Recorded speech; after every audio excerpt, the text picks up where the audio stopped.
Hello, friends and co-conspirators of love.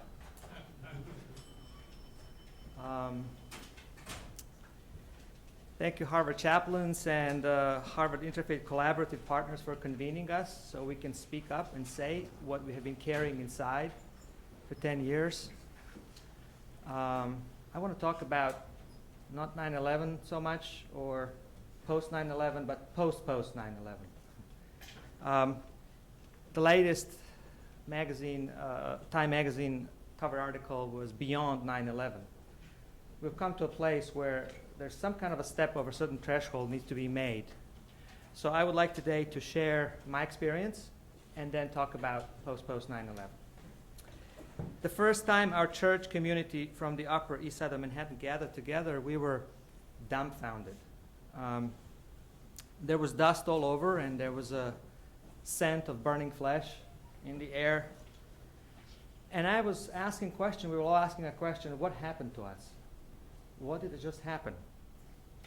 And most of us, for the first time in our lifetimes, experienced what a large portion of human beings experience on a regular basis: violence, injustice, death, desire for peace, desire for life. And in some strange way, I remember distinctly, we were alive for the first time in our lives. We were the most alive ever when that happened. And when we gathered together, we could not speak because we had used up all the big words for small things. There was no language. All the big words, all the important things have been said about items you buy, about things we do. And so when something deeply human happened, when we became part of humanity, in our experience, we didn't have words. And like all good Americans, we got busy. And within 72 hours, we had 45 clinical counselors flown in and stay in the basement of our church and provided thousands of hours of human contact with people around the area there where the wound of the city was. We had 100 projects, 200 people hosted in an embarrassingly dingy basement. They didn't mind about mice and mold, and they stayed there and helped out. And then fundraising, always fundraising. All night fundraising and all day spending money. We were always about $20,000 behind in what we were doing for a year. My church was diverse, largely immigrant congregation, a misfit community in an old money neighborhood. New York is not a melting pot, as people sometimes say. It's a 7-layer salad. It's layers touch, but they don't mingle. You get in touch with somebody, but when this tragedy happens, the salad was tossed, and things got involved, connected. And people I couldn't talk to for many years because they're neighbors and their salary is about 100 times more than mine. We talked. People I used to ignore because there was nothing there for me in survival of the city, I started to become close with. I opened up to another layer, layers opened to me. And when all these people came to the basement of our church, we didn't have a shower, and that was a problem. And so a lady came from this big building and came by and said, "How can I help?" I said, "Look, we don't have showers." She said, "Okay, I'll be back in an hour." She comes back and she put a poster on every floor on that big building, donate a shower. And so people immediately signed up, and all of these people were shuffling into the showers there. But not only showers, they had the $1 million views, they had a warm home-prepared meal. They would sit at the table having a shower still warm and hair wet and eating, and their host looking at them. And it was beautiful. I was dazed. It was like a miracle. And I was so full of hope at that time that this can happen with us. And our congregation suffered in a particular way. Michael Baksh was chairman of our board. We call him gentleman of the kingdom of God. When Jesus says kingdom of God is here, if it's here, then Michael will be a gentleman in that kingdom. He was young Pakistani man working in MTV, and he just became a chairman of the church board. It's first day of work on 94th floor, that's where airplane hit, straight into his office. And left behind a wife and 2 small children. And we waited day after day, week after week, month after month. And I had a dream, I had the nightmares that actually not nightmares, but I would say a good dream, that he would come out of a shaft on the street and say, hey, I got alive out of this thing, hoping against hope that he will show up. And I remember with his wife, we went to Armory, which was a big, big room where only family members were allowed, and the chaplains and clergy, where she would bring a toothbrush and other things to identify the DNA. And that's when it dawned on us, he's not coming back. No matter how much we wish, not much how much we pray and vote to heavens about what's right and what's wrong, it's not going to happen. So funeral was organized, and I was doing many funerals before that, but this one was different because there was no body there. And so it was in New Jersey. We came in, we dug a small hole in the grass, and there was nothing to put in. And then two children came, and they brought items from their life together, like a golf ball or a T-shirt or things like that would remind them of their dad. And everybody from the family brought something, and they were just dropping this into this hole. And then I found myself out of place because I didn't have anything. If I knew, I would bring. So I opened the Bible. This is the Bible I used then, and I read this verse from there, John 11:25-26. I am the resurrection and the life. He who believes in me will live, even though he dies, and whoever lives and believes in me will never die. And I tore that page out of the Bible. It's right here, so it's missing. And I said, God, this is a reminder. For you to take us seriously, if you do in fact exist, here we are, and this is the note that this is something we believe, and we humans who are so fragile have these hopes. At that time, when all of this was happening, and I'm just really going fast through this, the government officials were already beginning the process of repurposing 9/11 for war. And the president said at that time, we will rid the world of evildoers. That was an interesting statement because if we do that, what made us think that we as Americans or Christians would survive cleaning up of the world? And somehow we needed something simple in order to be able to cope with so many ambiguities and so many difficult things in this process. And so although wounded, most New Yorkers never believed that smacking someone or doing to others what we didn't want to be done to us would somehow make anything better. It is those who were hurt the most that were standing against this course of action. But after anthrax scare, even New Yorkers began to show cracks in their composure, questioning everything Muslim.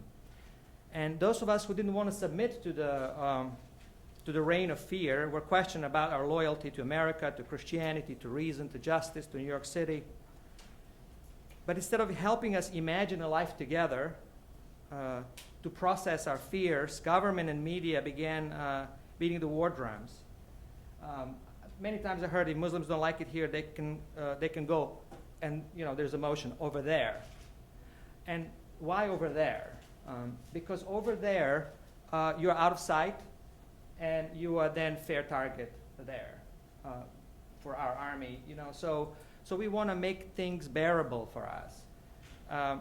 In this grief, we want to simplify things. And so there was this borderline hysterical fear of Muslims at some time, a newfound other in our midst, and was dragging down relief efforts. If you imagine if a building is burning down and you want to pour water, and somebody says, let's have a discussion, whose fault is this, and what are we going to do, who's going to be punished, and you can't work anymore. So we realized that part of what we need to do is organize a public meeting on Upper East Side there, where we will bring Muslim leaders and open it to the community, and they can ask any questions they want.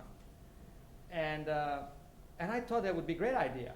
When you come up with the idea and you think, that's great, and you share it with everybody, and to my chagrin, they were strangely unmoved, people.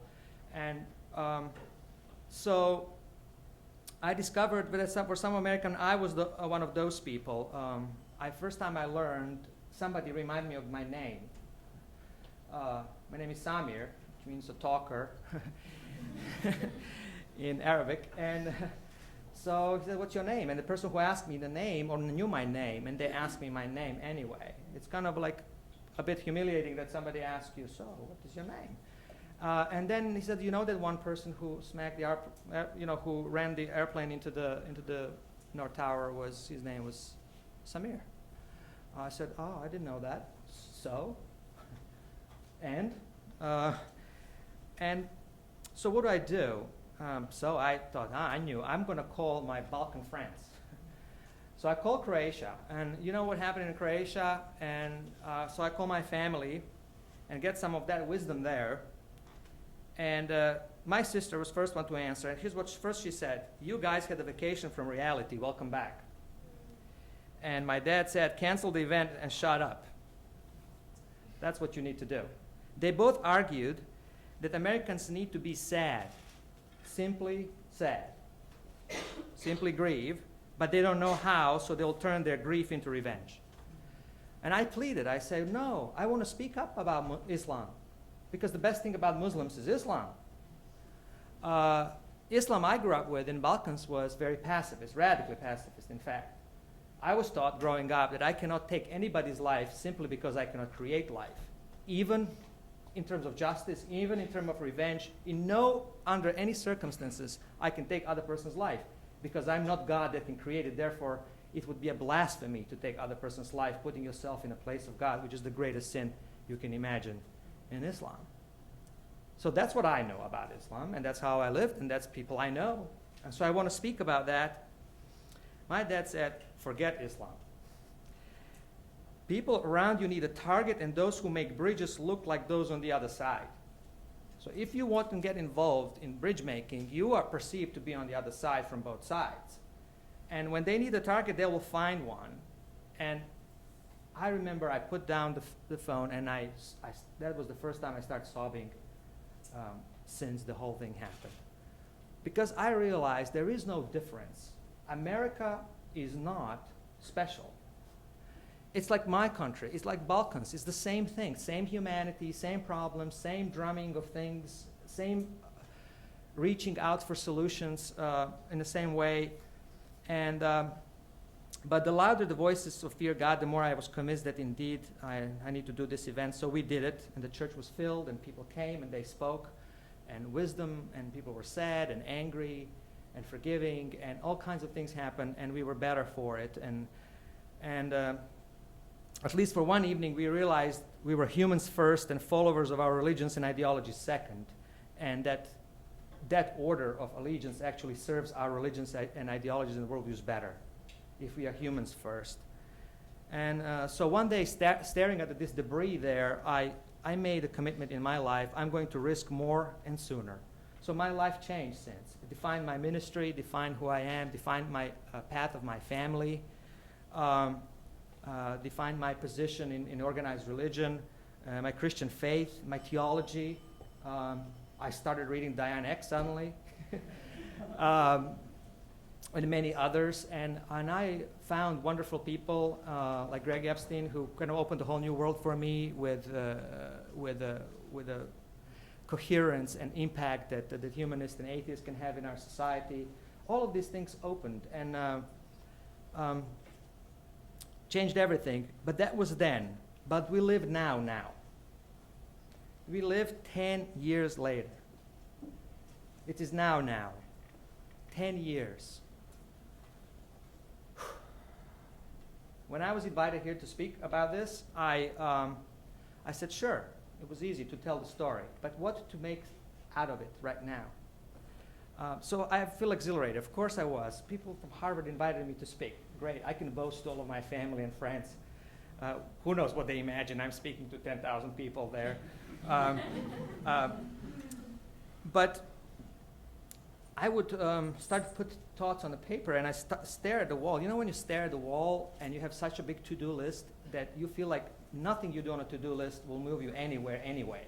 And you're just paralyzed. You're just zonked out by fears. That's how I felt about this. 9/11, just that term, 9/11, became a code word, almost like a brand, under which you can discuss, opinionate, and even feel anything. I tried to organize my thoughts and my feelings, but it all became like hollow mirrors. And eventually, I would lie down in my bed last week, and I would just be sick. I had headaches. I couldn't sleep because all of these were coming back. For many years, I haven't taken this so seriously to think about it and go back. And nothing I could think of had enough gravity to pull the drifting pieces together until I noticed two people in front of me. And then I said, of course, I know what can pull this together. I have two daughters, Anna and Letta. Anna had just her sweet 16 party last night. And Letta, who is 14, she started her high school this week. And they're different than us. There's some people who are kind of in between here, younger people than me. You might look world differently. You have some maybe coming of age time at 2001. But for them, there were 3 and 5 at that time.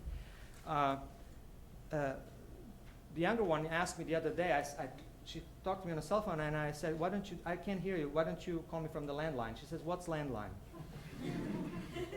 Really? You think of that, what's landline? She's a digital native, but she's also 9/11 native. She doesn't remember the world before 9/11.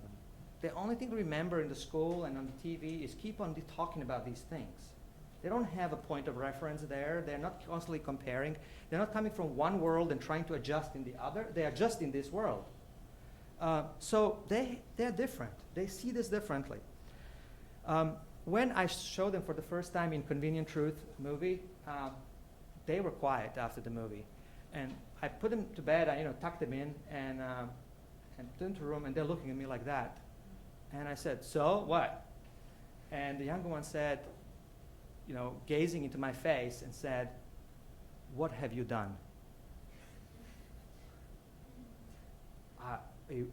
I didn't know. For a moment, I thought I would be laughing. But she was dead serious. And not only what have you done about environment, but what have you done about economic environment? What have you done about spiritual environment?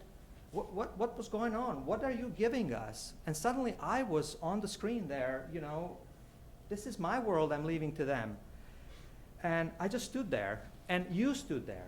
All of the whole generation stood there for me.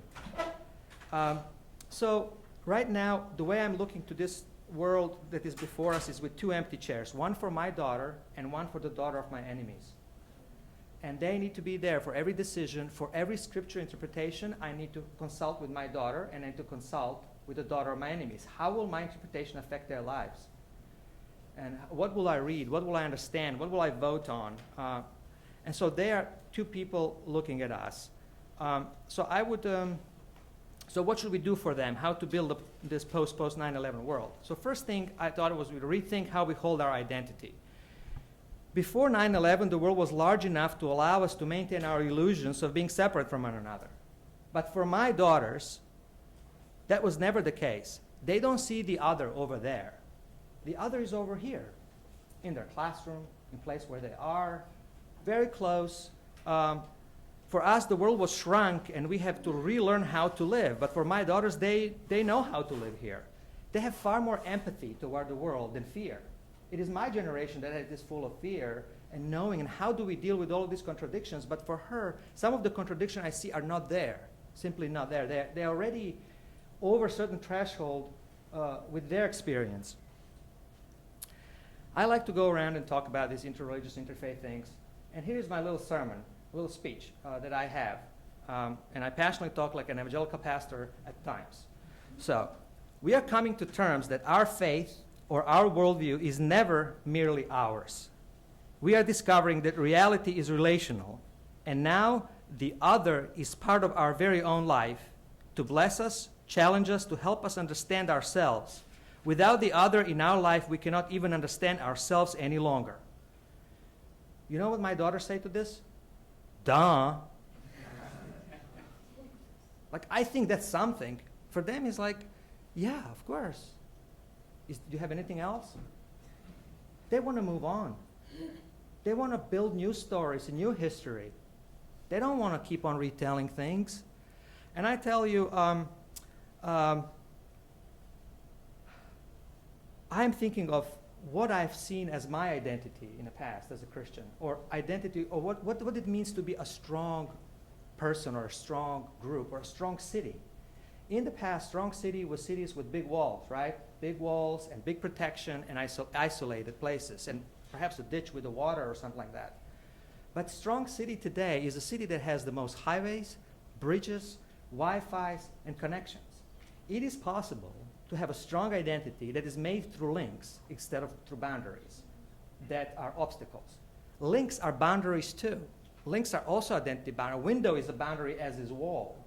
So our identity can grow stronger to many more links as opposed to weaker. And that's what they're doing. You know, I bemoan, oh, who are you? You're all just on the internet all day, you know, but they do have their identity, and they have it, and they have their boundaries through their links. So we need strangers to tell us what, to name what we cannot name because they can see what we cannot see. I imagine my daughter one day coming home, and this is, you know, when you have these worrisome thoughts about your teens growing up. So she'll come one day, I don't know when, but she will say, she will be at a door with a friend. And the friend will be a guy, and she will look at him differently than her other friends. And they'll come in, and I'll know what's coming. And we'll sit down, and she'll say, Dad, I want to introduce you to somebody. His name is Mustafa.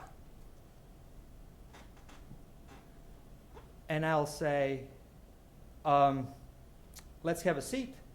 We'll sit down, and he will look at me there, and he'll be wonderful. And I will be unprepared, perhaps, for that. Now, what if I tell him, if this is getting serious, and he's becoming part of our family, and it's going somewhere, what I'm going to tell him? If I tell him, Mustafa, looks like you become part of our family, you know, I want to tell you we're going to tolerate you. That's not going to work, and we all know that.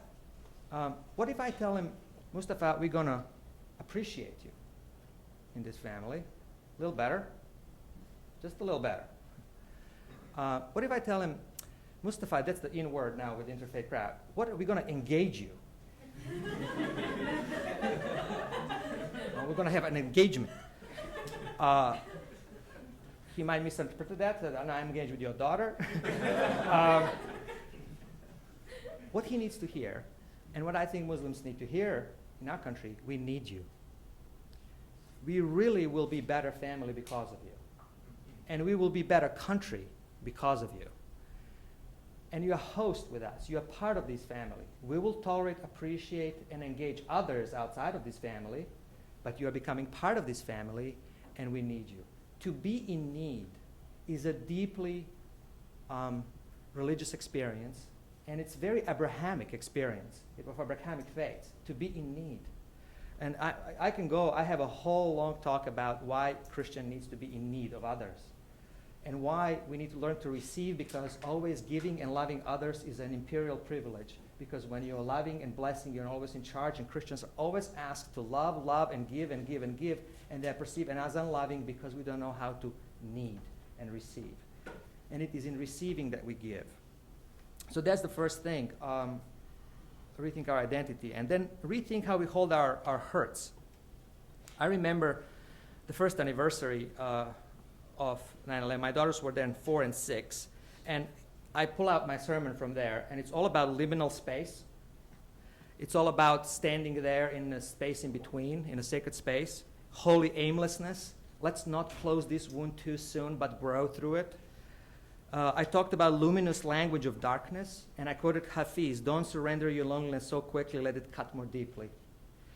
And there is a way to grieve. There was time to grieve, years to grieve, and there was time for everything. And my daughters watched this year after year, watching our grief, our ceremonies, our behavior, reading of the names all over again every year. Maybe it's time to forget some of these things. Or at least let go.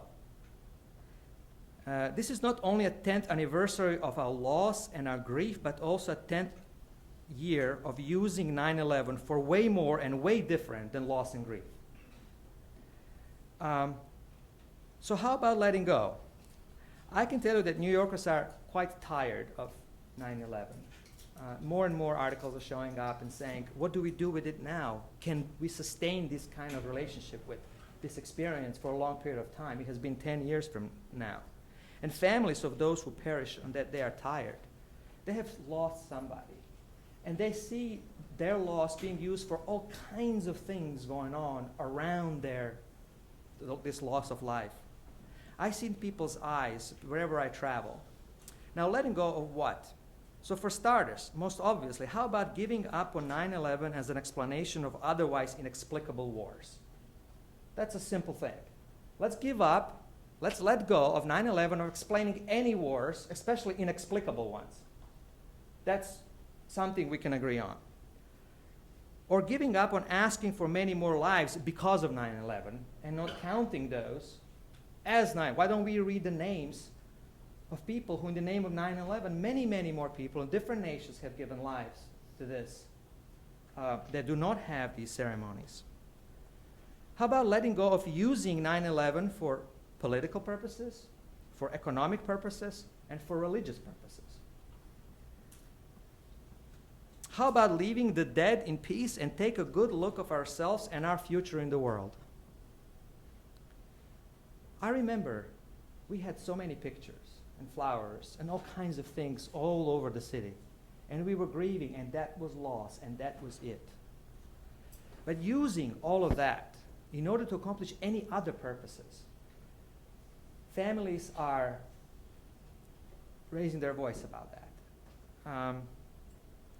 Can we let go of repetitive national rights communicating over and over and over again? We Americans were the greatest victims, the greatest survivors, and the greatest great people on the planet ever.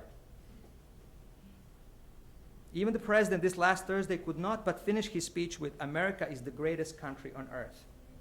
How about letting go of that? We are not the greatest country on earth. Good.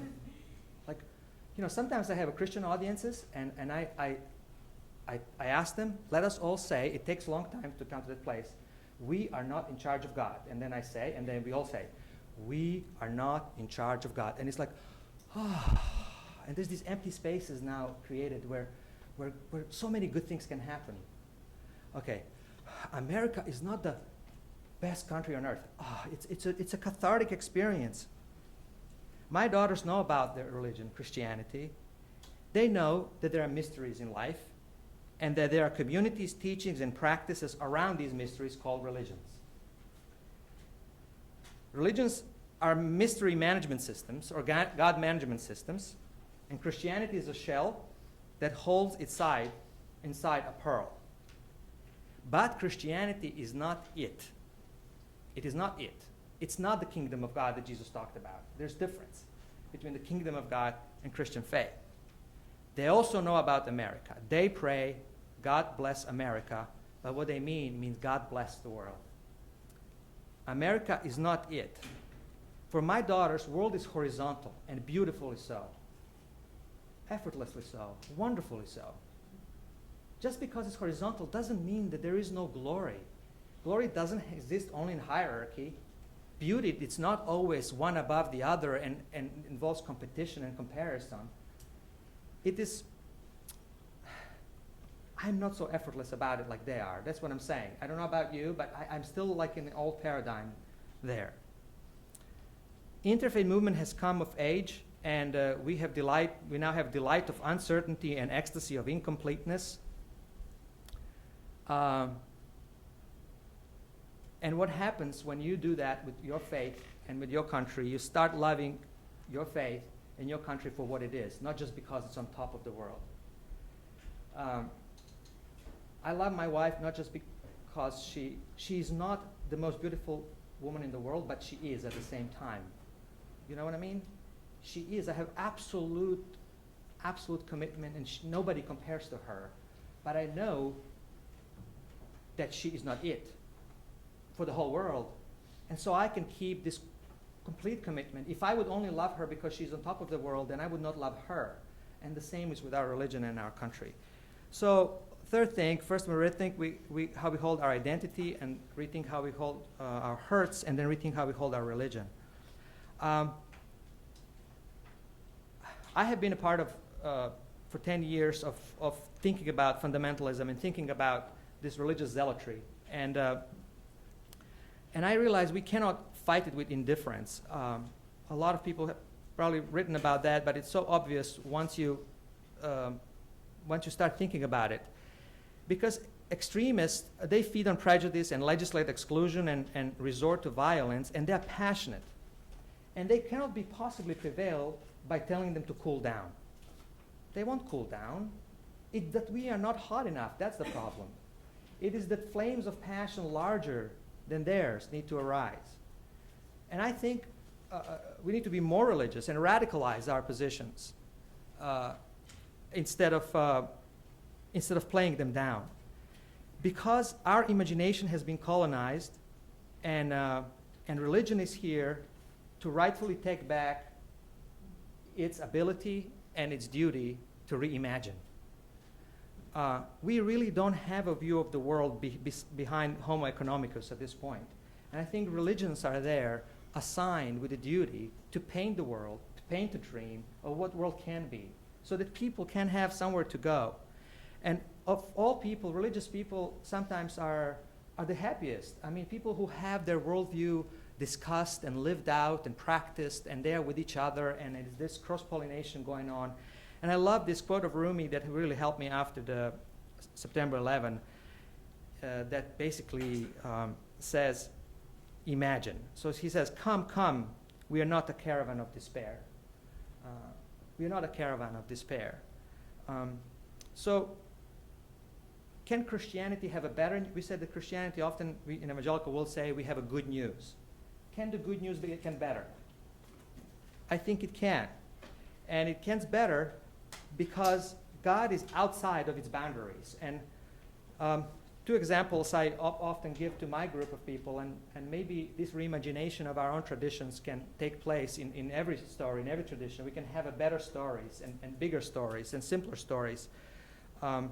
One is Melchizedek. I don't know how many of you are familiar, but this was a priest who came out of the blue, out of nowhere, who knows where he came from, and blessed the first believer, Abraham. So Abraham comes on, he's the first believer, and then suddenly priest comes out of nowhere and blesses him.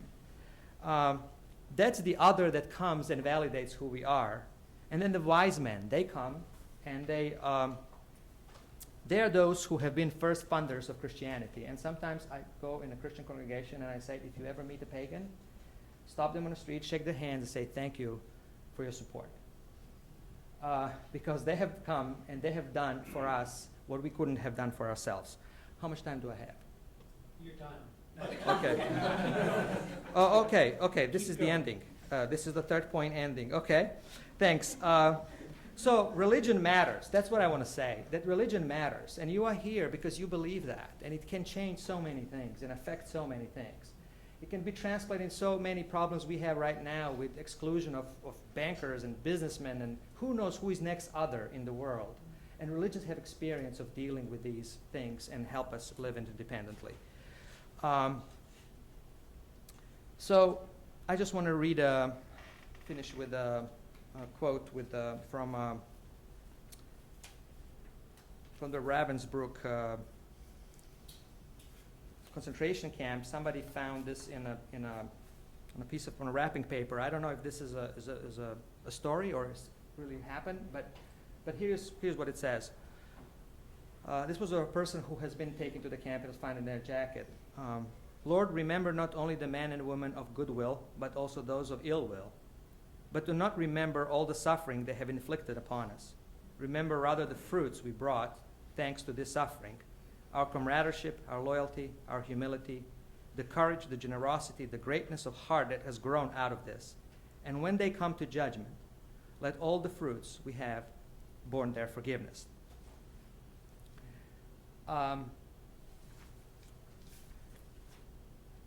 It was several months, 2 years ago, when my daughter came home, and she was coming home, but before she came home, my sister called and says, Dad is no more. My father passed away. And I didn't have anything anybody to share with, so I just was by myself, and I spent several hours alone. I called my wife, and then she was coming home, and she called. She needs to call. You know, in New York, you need to be always in the issue of security. I'm leaving the school. I'm coming there. All this needs to happen. So she said, I'm leaving the school. I'm coming. I said, okay. The only word I said, okay. She's coming back. She walks in, and I need to tell her that grandfather passed away. And she's holding a cupcake in her hand, and she says, well, I brought this cupcake because you sounded sad on the phone. I said, yeah, I have something to tell you. And she said, I have something to tell you too. And we sat on a sofa, and she said, okay, you go first, because I know I'm going to spoil everything. So she said, Dad, I got my first period. And I said, great. And then it hit me. Life wins. You know, the same day my dad passed away, and I asked her to be able to allow me to share this story. And it was the same time I realized this new generation is going to come, and life is going to win. And what are we going to hand to these people? And they are gazing at us, our generation, those of us who are here, and theirs is the gaze of God. Thank you.